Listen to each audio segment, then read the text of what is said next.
Gimana sih pandangan Kak Dinda terhadap UKM PDNK? Oke, pertama kali PDNK tuh tahu dari teman ya kan, beberapa anak FH yang masuk di PDNK kan.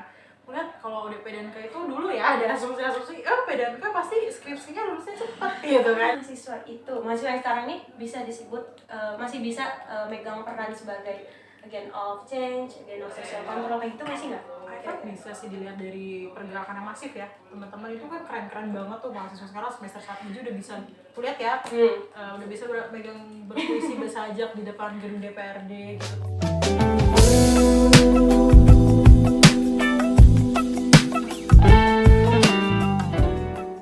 Halo teman-teman, selamat datang di PDNK Podcast episode pertama bareng aku Ersa dan narasumber kita yaitu Kak Dinda. Halo Kak Dinda. Halo.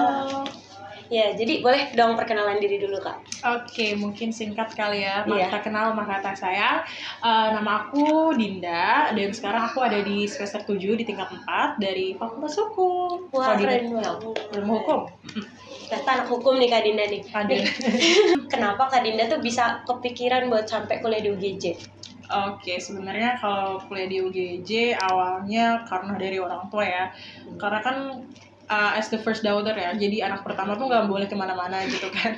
Apalagi tuh cewek ya kan, semua ya, kita sepengalaman gitu. Kayak udahlah di Cirebon aja, dan karena lihat kredibilitas UGJ, sepak terjang UGJ yang mungkin sekarang udah punya nama lah di Cirebon dan memang dari dulu ya historisnya bagus. Jadi akhirnya orang tua milih untuk masuk UGJ, dan mungkin karena aku juga tipikal yang kayak udahlah males gitu setelah gagal ya teman-teman di SNMPTN, SBMPTN dan males juga, ya udah deh kayak UGJ aja. Jadi kan preparationnya nggak begitu ribet kayak kita harus keluar kota ya.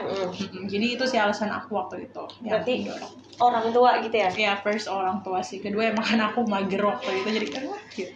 Kayaknya banyak deh teman-teman juga yang ngalamin hal yang sama nih Kak. Iya, sepernasiban lah ya. Iya, kalau boleh tahu kan Kak Dinda hebat banget nih. Aduh, moto hidupnya tuh apa sih Kak? Kalau moto hidup aku tuh sebenarnya gampang sih. Apa yang ada tuh kita jalanin aja. Ya emang at the first kita kan pasti struggling ya. Maksudnya kita pasti berusaha susah. Pasti kan sebelum dicoba dulu kan kayak nangis dulu ya apa sih gitu kan. Tapi kalau kita jalanin dan kita menggunakan determinasi kita secara jelas gitu, secara terarah, ya maka akan bisa dijalanin juga tuh kerikil-kerikil walaupun susah gitu.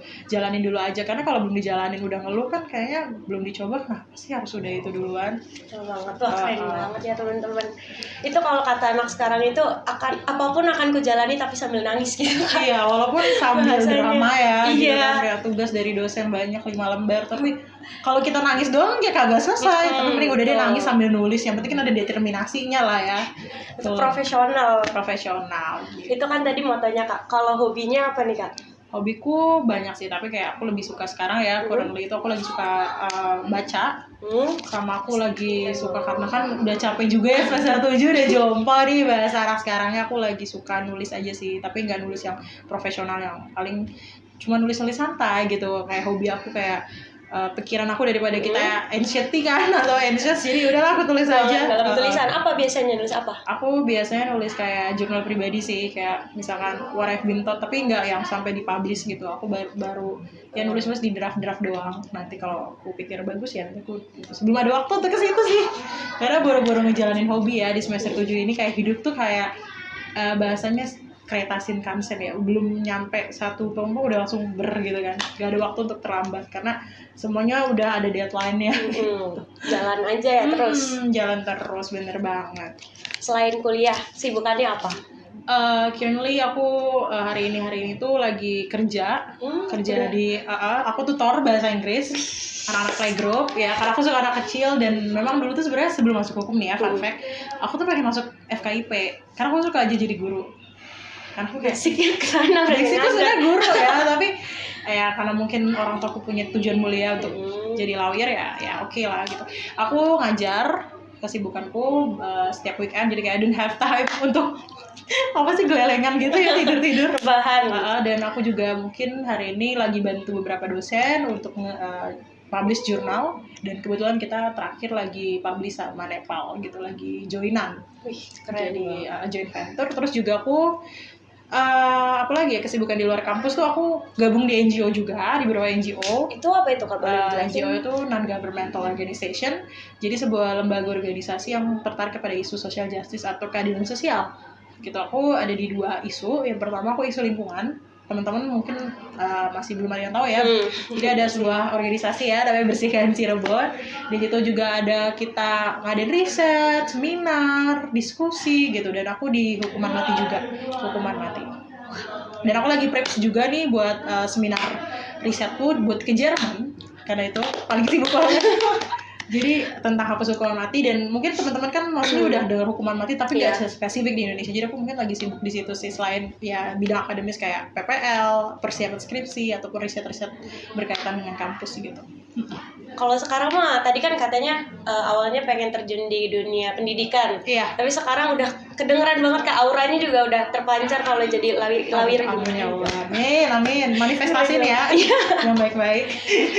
Kalau misalnya anak kuliahan itu kan katanya nih ada yang mahasiswa kupu-kupu sama kura-kura nih Kak, anak-anak organisasi gitu. Kak Dinda nih masuk nggak sih di antara dua itu? Yang sekarang ini atau gimana nih? Atau dari awal? Kalau dari awal aku udah pura-pura. Oh, iya, karena aku organisasi dari awal. Aku nggak di internal kampus ya, tapi aku di Ormau UKM ya. Aku di LPM, Lembaga Pers Mahasiswa Setara. Ya mungkin satu field juga lapangan ya sama UKM ini. Jadi kita tuh di jurnalisme, karena waktu itu dari SMA aku suka banget nontonin kayak enak gak sih yang jadi biasa mudik-mudik itu lah. Ya, itu kan jadi jurnalis kan. Enak ngomong di TV, terus aku juga suka nulis, kebetulan suka ngeliput, suka fotografi, akhirnya aku masuk jurnalis. Dari semester 1 bahkan baru nyeprot banget selesai inaugurasi, aku langsung ke sekretnya, langsung jadi kura-kura, dan sampai sekarang belum lepas daripada istilah kupu-kupu kura-kura, walaupun udah mager ya. Udah pengen kayak udah sibuk ya. Ya buru-buru aku setiap hari ke kampus sih. Tetap aja Kak, walaupun udah semester tinggi tetap sibuk gitu di organisasi. Sibuk sih. Kalau untuk organisasi yang di kampus mah udah nggak terlalu ya, karena sekarang aku juga punya bukan lembaga ya, media gitu, namanya abstraksi_id ya, ikut-ikut isu-isu sosial gitu. Jadi aku lagi sibuk di situ, karena kita juga di abstraksi punya sesi kelas gitu, ada Kapolda sama ada sesi ngopi juga, jadi tuh kayak fokusku harus bener-bener ke situ gitu. Jadi ya kebagi-bagi lah istilahnya ya, sebenarnya ya tetap aja istilahnya pura-pura ya. Walaupun nggak secara resmi itu adalah organisasi kampus. Benar. Keren banget nih. Terus kalau menurut Kak Dinda sendiri, tadi kan ada kura-kura sama kupu-kupu nih yang hasilnya kuliah pulang. Itu tuh pandangan Kak Dinda terhadap mahasiswa tersebut kayak gimana sih? Sebenarnya awalnya itu kan perdebatan ya di Jawa. Iya, perdebatan. Apa sih kuliah 3 tahun 4 tahun tapi nggak ada experience, nggak punya jaringan. Soalnya kita kan ada istilah ya, don't judge book by the cover. Bisa aja dia kayak emang kita nggak bisa memahami seseorang karena asumsi, kita nggak bisa berasumsi ya, dia kupu-kupu karena dia malas gitu kan, nggak bisa. Kita harus tahu juga demografinya. Mungkin karena dia tuh punya social issues ya, ataupun aku malas nih di sini, ada yang bikin hal aku traumatik gitu kan, atau memang dianya mager kan, itu istilahnya hak ya. Tapi kalau untuk aku, for me ya, untuk aku sendiri personally nggak sayang banget sih kalau aku jadi kupu-kupu, karena ini kuliah tuh ajang dimana kita cari relasi sebanyak-banyaknya, ya nggak sih? Melalui organisasi, melalui UKM, kita tuh bisa at least ngasah passion kita, bisa tahu cari-cari jaringan yang mungkin satu passion sama kita. Jadi kalau misalkan forming itu rugi banget. Tapi kalau teman-teman sendiri emang punya alasan tertentu ya nggak masalah. Tapi forming ya masih muda loh bro, sis gitu kan, ayolah gerak gitu. Kayak sayang banget gitu ya waktunya tuh kalau cuma buat pulang, cuma masuk kuliah terus udah pulang. Udah nggak ada aktualisasi diri. Kan kalau misalkan di UKMP dan K ini kan nulis gitu kan, jadi kan kita bisa terbiasa aktualisasi, ada yang bisa sampai buat buku kan, aku dengar itu kan one of the great achievement. Iya betul. Nah kalau misalnya tadi kan tentang kesibukannya mahasiswa, terus kalau misalnya arti mahasiswa sendiri buat Kak Dinda itu kayak gimana? Oke, mungkin kedengeran kering gak ya, mahasiswa maha dari segala siswa gitu. Sebenarnya mahasiswa itu udah mulai realistis lah ya di semester 7. Mahasiswa itu lebih ke sebenarnya represent dari hal yang lebih tinggi gitu. Suatu kesempatan yang luar biasa di mana kita bisa mengeksplor diri kita lebih gitu. Bukan hanya sekedar representasi yang sering di demo tuh, kayak representasi rakyat gitu. Lu jangan ngomongin ke situ dulu, tapi lu aktualisasi diri, lu representasi diri. Dan mahasiswa bagi saya sendiri ya pikirannya harus lebih tinggi gitu kan. Karena dibebanin tuh moral tuh, ada moral sebagai agen of change, agents of kritik, ada agent of control gitu. Tapi yang penting adalah jangan mikirin dulu rakyat ketika lu sendiri belum pernah punya aktualisasi diri. Jadi mahasiswa itu adalah tingkatan tertinggi daripada aktualisasi diri sebelum ke jenjang yang lebih serius kayak kerja ataupun dewasa. Di situ kan diasah gitu. Kalau aku bukan aktivis banget ya anaknya, realistis ya, kalau udah semester 7 udah bukan yang angkatan don't have a time. Tapi teman-teman aku appreciate sih, kadang mahasiswa kan abstrak ya, luas gitu, jadi ya punya istilah pribadi. Itu kan berarti definisi mahasiswa menurut Kak Dinda yang berpandangan. Terus kalau sekarang nih Kak, ngelihat mahasiswa di era sekarang itu, menurut Kak Dinda itu kayak gimana? Mungkin mereka yang kalau di sisi lain aku juga pernah berapa kali sharing session ya, dan baru aku tadi sharing session sama salah satu dosen di FA. Sebenarnya dalam kapasitas dan aktualisasi diri wow lah, lebih daripada kita-kitaan sebelumnya, karena banyak kemudahan ya nggak sih, kan sekarang udah online, banyak free course, free trial gitu kan, jadi mungkin kesempatannya di situ bisa didapat. Tapi untuk sosialisasi ini agak kurang gitu, self respect gitu, it's not all about senioritas, tapi karena memang kita online terus gitu kan, digenjot, jadi kan kayak rasa untuk berkumpul atau untuk sharing itu sulit gitu, jadi kayak individualisme. Dan tapi untuk daya kapasitas mereka, what I can say good lah, udah tingkatannya dewa lah, udah daripada aku zaman 2019 sama kalian-kalian nih yang ada di ruangan. Aku yakin lebih beda maju ya, kalian, beda dari terus di hukum itu, kalau di fakultasku sendiri ya personal itu lebih canggih gitu anak-anaknya, karena misalkan ada matkul baru gitu, jadi mereka lebih menguasai daripada kita yang masuknya zaman sebelum COVID, pre-COVID gitu kan. Post-COVID ini orang-orang lebih pada pinter gitu ya, maksudnya udah lebih wow lah menurutku, jadi bukan sekedar gitu. Tapi ya pasti kan kalau misalnya menurut tahun atau menurut kalau kayak gitu tadi eranya gitu ya, itu pasti ada yang bedanya kan Kak, dan ada kehebatannya sendiri-sendiri sih menurut aku ya, kayak gitu. Benar Jadi banget. bukannya yang sekarang itu lebih hebat, tapi emang ada kehebatannya masing-masing. Mungkin kalau kita lebih ke solidaritas kali ya, kalau misalkan mereka itu, makanya kan ada plus minus kontra dan pro-nya ya. Benar. Nah tadi tuh untuk jawaban yang tadi, nah apakah mahasiswa yang sekarang nih bisa disebut masih bisa pegang peran sebagai agent of change, agent of social control kayak gitu, masih nggak? Kan bisa sih dilihat dari pergerakan yang masif ya, teman-teman itu kan keren-keren banget tuh mahasiswa sekarang semester 1 aja udah bisa kulihat ya, udah bisa megang berpuisi, bersajak di depan gedung DPRD gitu. Tapi kan sebenarnya esensi kita harus pahami dulu ya, terminologi agent of change itu nggak melulu harus demo kita ya, tapi membuat inovatif baru yang bisa mendukung adanya perubahan itu. Dari kita belajar itu kan udah kita sebut agent of change, karena agent of change itu adalah mengubah tatanan yang lama menjadi lebih dinamis dan lebih baru gitu kan, lebih bahasa kerennya revolusi lah ya, sedikit-sedikit ya, dari belajar, dari pola hidup, dari pola berpikir, mindset, itu udah termasuk agents of change untuk mengubah keadaan gitu, yang tadinya Indonesia semu ya jadi lebih berwarna gitu ya nggak sih.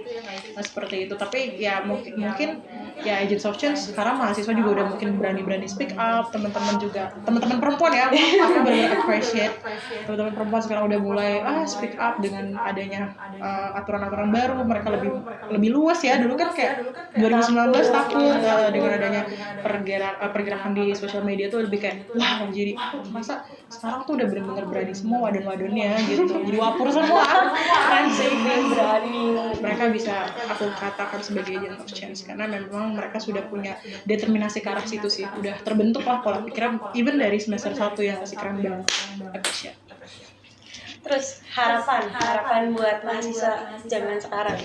Harapannya nggak mau yang klise lah ya, harus mengubah tatanan negara karena itu utopis ya, nggak ada seseorang yang maksudnya memang utopis itu hampir sama pesimis ya. Tapi for me, jadilah diri kalian yang paling baik. First, be the best versions of yourself. Karena percuma kita mewujudin susah-susah mewujudin cita-cita orang, harapan orang banyak, tapi ketika diri kita sendiri masih belum dan jauh dari kata layak. Dan aku seringkali harapan dari mahasiswa ya jangan terlalu tinggi-tinggi lah. Pasti kan kita punya goal kita masing-masing, kejar dulu gitu. Ini udah mahasiswa kelas akhir, jadi nggak mungkin yang berbau-bau semangat pergerakan ya teman-teman, jadi jangan expect banyak gitu dari aku. Realistis sih Kak. Karena habis ini kalian mau ngapain gitu gak sih? Kalian harus tahu goalnya, setting the goal, setting the boundaries. Kalian harus bisa menempatkan prioritas kalian, itu harapanku. Dan kalian bisa jadi orang yang mungkin jadi be the best version gitu dan diri kalian. Dan realistis ya. Nah, ini mau pertanyaan dari kita nih Kak, dari PDNK. Oke. Kak Dinda nih, seberapa kenal dan gimana sih pandangan Kak Dinda terhadap UKM PDNK? Oke, pertama kali PDNK tuh tahu dari teman ya kan. Beberapa anak FH yang masuk di PDNK kan. Kulihat kalau di PDNK itu dulu ya ada asumsi-asumsi, PDNK pasti skripsinya lulusnya cepet gitu kan. Karena memang namanya juga penalaran kan dan keilmuan ya. Di situ kan pasti bukannya peres nih ya. Karena memang pasti di challenge terus otaknya untuk bikin sesuatu karya ilmiah kan. Yang dimana karya ilmiah itu nggak gampang dan mungkin kalian itu kan juga udah aku lihat juga prestasinya, ada yang sampai bikin buku, ada yang publish jurnal, itu kan wow keren. Mungkin teman-temanku yang di PDNK juga kan pernah juga kerja bareng dan emang anak-anaknya seru dan juga kalau diajak mikir tuh udah bukan yang kayak ayo gas gitu. Jadi karena memang udah ditanamkan ya value-nya penalaran dan keilmuan harus mikir, brainstorming ya gak sih setiap hari ya. Ya, semoga begitu sih. Semoga ya. Semoga begitu. Dan kan kalau misalnya ini, aku sih ngelihat Kak Dinda tuh mahasiswa yang aura-auranya tuh selain tadi hebat, berprestasi nih. Gimana caranya supaya kita tuh menjadi mahasiswa yang berprestasi? Tips dan trik dari Kak Dinda. Kalau dibilang berprestasi mungkin banyak yang jauh lebih berprestasi ya, karena jujur kita kan punya plus side dan worst side-nya ya. Plus side-nya mungkin aku bisa di sini tapi aku nggak bisa di akademik, ya nggak sih? Banyak nggak sih dari kita yang kayak gitu. Yang kedua mungkin kalau tips dari aku, pertama jadi diri kita sendiri. Kenapa? Kalau kita udah jadi diri kita sendiri, kita bisa explore nih kita mau apa. Kan nggak semuanya mahasiswa ini tuh mau di akademis yang nilai IPK-nya gitu, atau yang suka di teoritis. Apalagi kamu manajemen ya? Iya, betul. Kan teoritis kan capek gitu, ada yang pengennya dipraktek kan. Manajemen itu kan bukan hanya masalah hitung-hitungan atau ekonomi, itu it's all about money ya, tapi juga belajar leadership, organize gitu kan. Nah kita harus tahu dulu kapasitas kita tuh mau diarahin kemana dari semester 1. Misalkan aku nih suka nulis, suka brainstorming, suka diskusi, ya masuk PDNK gitu. Jangan sampai kamu suka ini masuknya ke olahraga yang lain atau ke olahraga gitu kan, nggak nyambung gitu. Kalau suka olahraga. Jadi jangan juga pakai patokan orang lain untuk kesuksesan kamu, ya nggak sih? Kalau kita pakai patokan orang lain kan kita copy paste cara orang. Cara orang itu kan gini ya, orang itu kan pasti punya medan tempur yang beda, ya nggak sih? Kita nggak bisa dong, misalkan kamu dan aku disamain dari demografis juga kita beda, ya nggak sih? Ataupun dari habit, ya nggak sih? Misalkan ada temennya nih lebih pinter, ya kita nggak bisa langsung harus ikutin copy paste, tapi kita harus punya cara jalan kita sendiri. Oke, niru, refleksi, tapi hanya sebatas titik turning point ya, berefleksi, cari yang bagus, buang yang jelek. Nah itu jadi terus dikonklusiin pakai cara sendiri. Be yourself pertama, terus kedua lebih harus tahu sih medan perang gitu kan. Tadi aku udah nyebutin as I mentioned before ya di sebelumnya, medan perang itu kan sekarang banyak ya sebenarnya. Dulu di 2019 tuh belum terlalu, teknologi tuh ya kan udah hebat, cuma belum terlalu yang kayak sekarang udah bener jadi clock banget ya sih, kayak makan bukan lagi kayak sandang, pangan, papan, tapi sandang, pangan, papan, internet, ya gak sih? Internet. Nah sekarang tuh harus benar-benar bisa menggunakan media itu. Banyak opportunity, banyak kesempatan yang ada di situ, dan jangan bilang ini kecil ya gitu, enggak. Semuanya itu besar kalau kamunya passionate gitu. Jadi satu, ini sekalian ketiga ya, pakai kesempatan di media-media itu, terus jadi diri sendiri. Terus kalau kamu suka nulis ya dipraktekin terus-terusan. Terus gini, aku otak-atik juga sih, kadang banyak dari kita tuh, sebagian dari kita mikir belum coba tapi udah takut. Kamu pernah nggak? Sering banget. Atau belum nyoba, misalkan mau lomba nulis nih, aku insecure, lawanku dari Unpad, dari UI, keren gitu, dari top tier university. Enggak, sebenarnya nggak ada yang nggak mungkin. Gini, pertama mungkin ngerasanya kita kan, misalkan analoginya seperti gunung gak sih, naik gunung. Emang susah, tapi kalau kita udah di atas kan pemandangannya banyak. Tapi kalau kita belum coba, kita nggak tahu adrenalinnya. Nggak sih tahu. Jadi harus jadiin itu tuh bukan sebagai suatu hal yang harus kita bikin jadi kita insecure, tapi harus jadi patokan untuk kita nge-challenge diri kita. Jadi jangan pernah takut untuk nge-challenge diri kita, jangan pernah takut untuk mencoba. Karena kalau lu nggak coba, lu bakal nyesel, sumpah. Iya sih, nekat aja, sumpah. Jadi mahasiswa tuh harus harus nekat. Kalau nggak nekat, nggak akan pernah bisa punya pengalaman gak sih? Kalau cuma stuck di belajar, oke gitu. Oke di belajar, tapi belajarnya tuh misalkan kamu, aku selalu gini ya, aku punya satu teknik. Nah ini sebenarnya secret tapi ya adalah buat teman-teman PMK dan buat teman-teman yang nonton ya mungkin bisa kalau kamu kuliah di UGJ kamu jangan pakai standar UGJ, kalau kamu bisa pakai standar Columbia. Oh ya Dinda halu ya enggak dong. Misalkan aku dulu tuh sampai download namanya Grilela apa gitu aku lupa. Jadi aku pakai sistem Harvard yang misalkan bacanya berapa, harus baca buku apa. Jadi aku bukan lagi pakai sistem di Indonesia, tapi aku pakai sistem di luar. Pasti kan jadi yang paling unggul gitu. Iya, di sini lebih kompetitif. lebih Jangan pakai mentang-mentang udahlah aku UGJ di Cirebon. Enggak, kamu harus lebih, kalau orang lain duduk kamu harus stand out gitu. Jadi jangan pernah nganggap diri kamu tuh lemah. Jadi semua tuh setara gak sih? Kita tuh punya otak dan kapasitasnya sama. Kapasitasnya sama tapi kan passionnya beda gitu. Ya, jadi jangan ciptain mentang-mentang di kolamnya di sini kamu kolamnya bikinnya kecil, harusnya kolamnya lebih gede untuk mitigasi hal atau apapun nampung aspirasi passion kamu. Ya nggak sih, ini mungkin terlalu boomer. Tapi itu sih kalau belajar aku tuh nggak, jujur ya nggak punya ini sih, nggak punya tips atau trik untuk belajar. Tapi aku pesen sih ya tips dan triknya ya membaca, bukan hanya membaca buku ya. Kalau baca buku ya sekedar teoritis hilang. Baca situasi, baca juga kemampuan gitu. Terus mahasiswa sekarang gimana supaya untuk bisa jadi top ya sih, stand out, caranya perbanyak jaringan ya dari organisasi. Ya sih, jangan malu untuk sekedar knock their door atau apa ya, ketuk pintu untuk cari jaringan. Enggak, itu gue bakal kepake banget dan bakal ngangkat kita banget ya sih teman-teman. Kayak misalkan nih, siapa tadi namanya aku lupa. Ersa. Oh ya Ersa, sorry. Ersa suka dinulis ya, kamu misalkan di ilmu keilmuan dan penalaran dan keilmuan ini ya. Sorry kebalik karena excited banget. Punya nih channel-channel penerbit, kamu bisa jadi penulis hebat dari jaringan-jaringan itu. Jadi kamu harus pakai waktu kamu untuk cari jaringan, cari ilmu, membaca situasi, aktualisasi. Itu sih yang bikin kamu stand out. Dan jangan pernah bikin standar yang lowest tapi highest setinggi-tingginya. Walaupun ya orang bilang, ih gak mungkin manifestasin aja dulu ya sih. Ya kadang emang pikiran omongan orang lain yang jatuhin kita gitu, mindset kita kayak.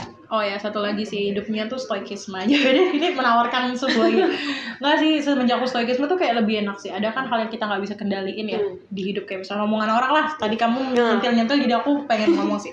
Kadang orang sekarang tuh mencoba sesuatu nggak pede, akhirnya males gara-gara omongan orang. Padahal itu bukan gitu. Jadi kita tuh semua orang tuh gini ya, semua orang tuh pasti punya dua pandangan terhadap kita. Ada yang minus, ada yang plus, ada yang pro dan kontra kan. Dan gak bisa semua orang tuh, misalkan kamu dan kakaknya harus mikir baik terus ke aku, no. Ya kalian punya hak untuk bisa memikir jelek juga, gak apa-apa ke aku. Aku gak ada kendali atas kalian. Jadi jangan pernah mikirin apapun yang bukan kendali kamu. Itu bikin overthinking sih. Kalian harusnya tidur malah overthinking. Tadi nih sama si Kak Ersa nih, kayaknya dia gak suka. Gak usah, jalan aja tabrak gitu. Be a diva. Kalau walk like a diva gitu, talk like a diva. Dan untuk semua sih jadi leader dulu sih, jadi leader bisa lead ambition, ego, terus bisa riding the wave, ombak tuh kan. Ombak sekarang tuh kan kalau nggak bisa dikendalin kan kita bukan jadi siapa-siapa. Tapi kok bisa ngendalin ombak? Ya ini, to be or not to be. Kalau kamu bisa survive, bisa tadi yang aku pesenin, kamu akan menjadi. Tapi kalau kamu udahlah mas, ya udah not to be. Jadi di dunia ini sekarang ini ya, termasuk anak muda, prinsipnya harus to be or not to be. Makanya untuk jadi to be someone ya sih, with the great achiever, ya kalian harus walk like a diva. Udah terabas aja, mau di UGJ mau di UI lawan aja, asal kalian punya strategi gitu, matangin strategi. Jadi gitu sih dari aku, nggak yang ya aku belajar dari experience-ku aja sih, karena aku juga bukan siapa-siapa sih. Masih mahasiswa semester 7 yang nggak tahu nih judul skripsinya apa, tapi ya doain aja teman-teman ya yang nonton. Tapi pernah nggak Kak Dinda mengalami itu overthinking gitu? Overthinking setiap hari gak sih bro? sih overthinking setiap hari sih. Tapi overthinkingku kan gini ya, kalau aku overthinking, jadi ada suatu turning point gak sih ketika kita overthinking itu, kita berhenti overthinking karena ya kayaknya kita mikirin itu. Jadi jadi buang-buang waktu, jadi apa namanya, lupa deh istilahnya apa, jadi nggak punya waktu buat yang lebih produktif gitu. Kenapa kita nggak lebih ngeluarin hal produktif gitu? Bahasa kasarnya mah yang bikin jealous orang aja nih, biar lebih produktif gitu gak sih? Daripada kita mikirin dia untuk mikirin ngiyain perkataan dia, mending kita bikin lebih panas, lebih jealous. Itu jahatnya ya.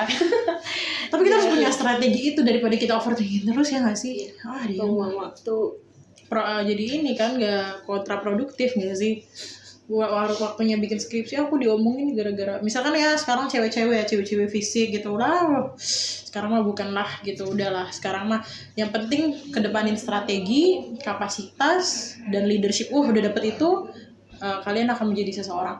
Kalau kalian hanya mikirin orang lain di luar kendalian kalian akan ketinggalan jauh. Misalkan udah di UGJ, temen-temen udah di Harvard, ya udah nggak akan kekejar sebenarnya apa. Bakal terus ada di belakang berarti gitu.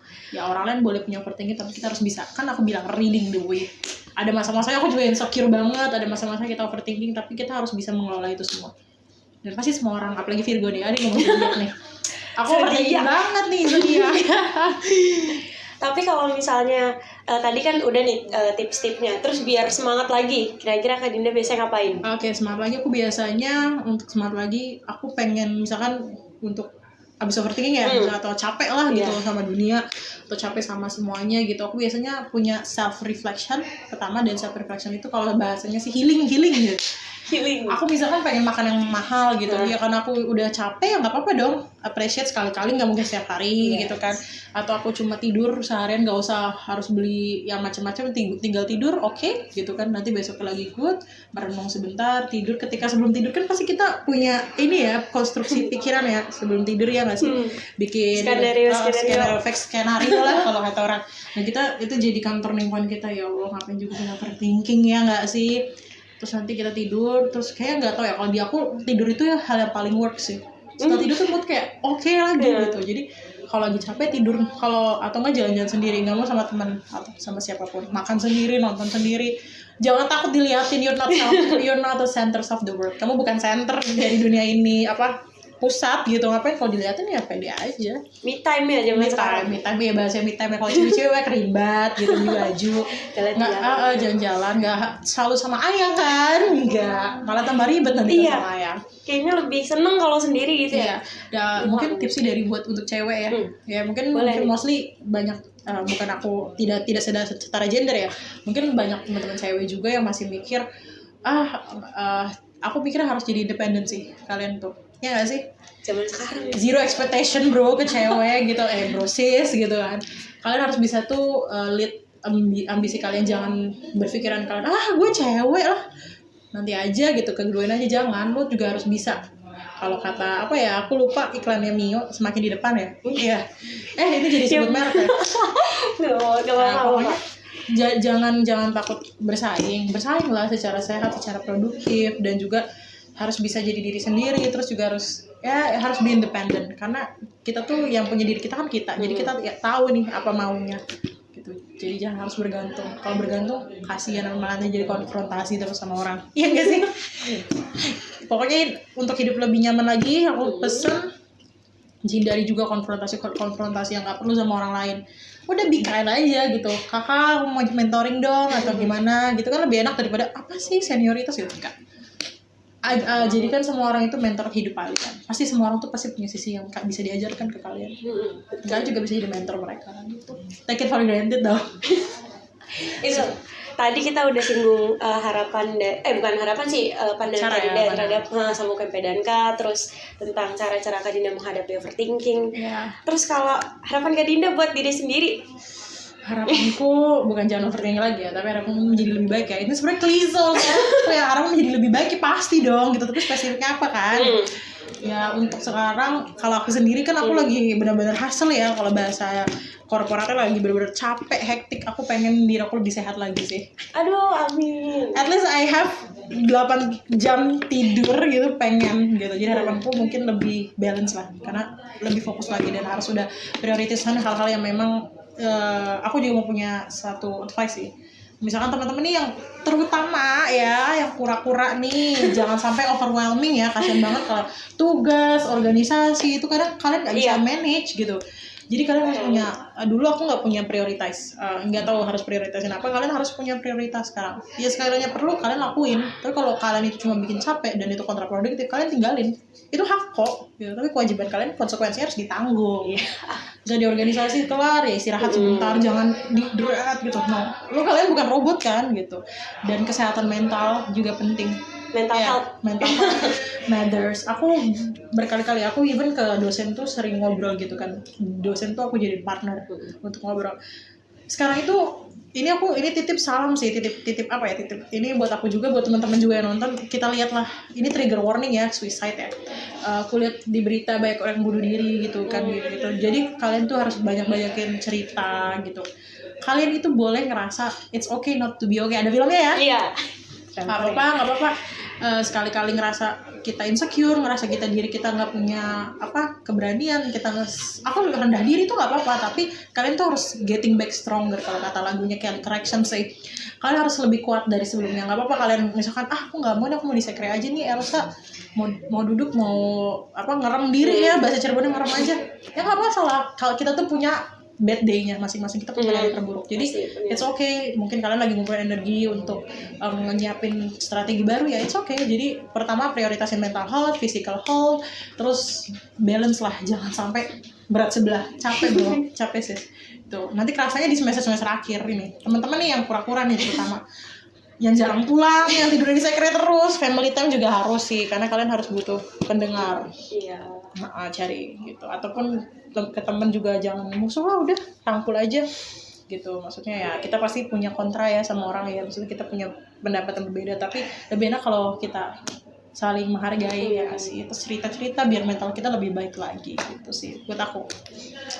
Seru ya. Keren banget, banyak banget yang bisa diambil dari Kak Dinda ini teman-teman. Aduh makasih banget ya Kak Dinda. Thank you juga penawaran dan keilmuan. Sumpah surprise ini diundang sama salah satu organisasi hits organisasi UKM hits ya yang ada di UGJ, yang mungkin achievementnya kalian bisa lihat sendiri lah di sosmed. Mereka tuh banyak, ada yang bisa nerbitin buku, esai, that's why keren banget. Aku yang thank you ya, thank you teman-teman PDNK, dan jangan lupa sih nonton sih ya. Iya. Ini first episode aku udah langsung diundang. Iya, di first episode langsung undang narasumber hebat ini Kak Dinda sekali lagi. Terima kasih Kak Dinda. Iya, semoga bermanfaat.